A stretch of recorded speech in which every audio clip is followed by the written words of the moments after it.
Namaskar. Hello and welcome to PGurus channel. I'm your host Sree Iyer. The CBI, or the Central Bureau of Investigation, has charge sheeted only Chitra Ramakrishna and Anand Subramanian in the NSE co-location case.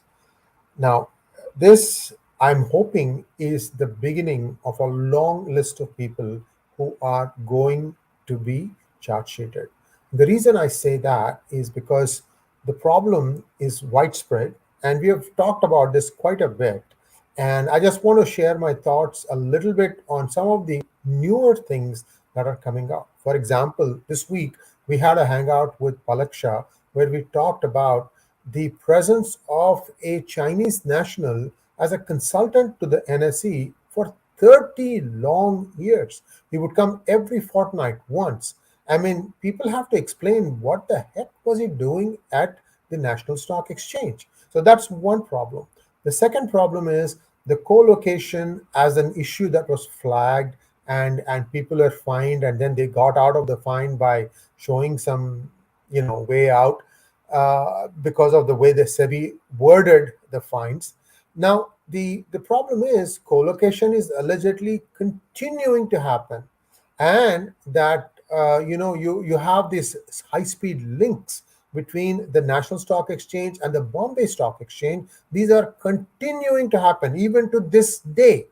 So the problem is that unless the CBI, gets its hands dirty, gets its feet dirty, and gets into this thing, and see, what I'm trying to tell viewers is, please, if you have systematic investment plans, all these are under a huge amount of risks. There's a lot of window dressing going on when you are being sold mutual funds and other such funds where you are being guaranteed all these mega returns. Basically, India's stock market is a very shallow market, and it is being kept up and up and up because of insider trading because of participatory notes. In other words, you are not getting the true discovery of the price of a stock. I'm not going to tell you, that this is worth so much.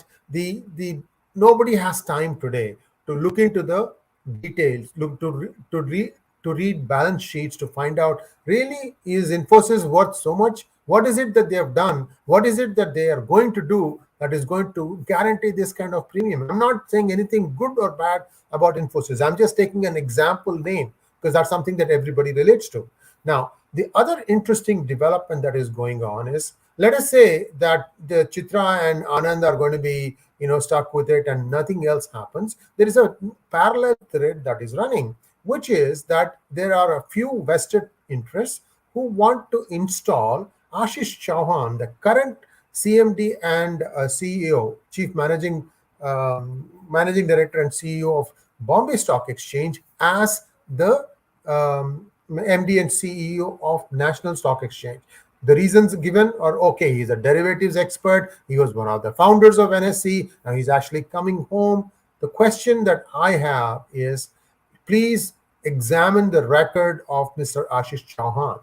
Now, I'm telling you that co-location and this high-speed link between the two exchanges so that the price can be monitored in both these places is continuing. So if he is at the helm at BSE and this is continuing, what makes anyone think that he's going to change anything at the National Stock Exchange? This is a very fundamental question, guys. Unless things are really checked out, you cannot just put on the same set of guys and then hope that the result is going to be any different.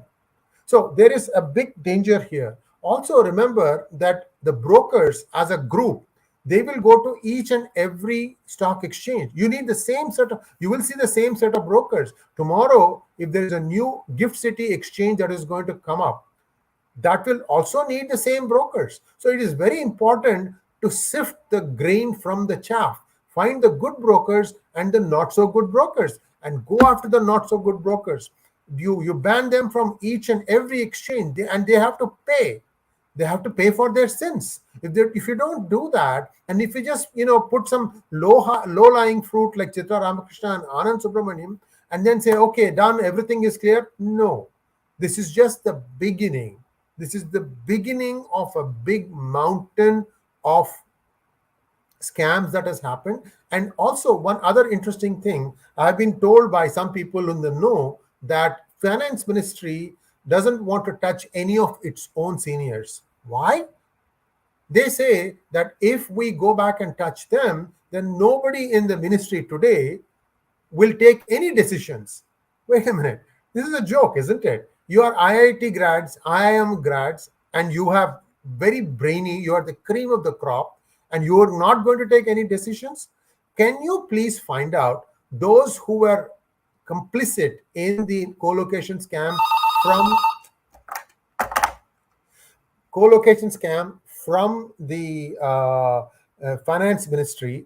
How many of those orders that they executed were given in writing by the politicians? Then the truth will come out. Come on, CBI is a past master at unearthing things.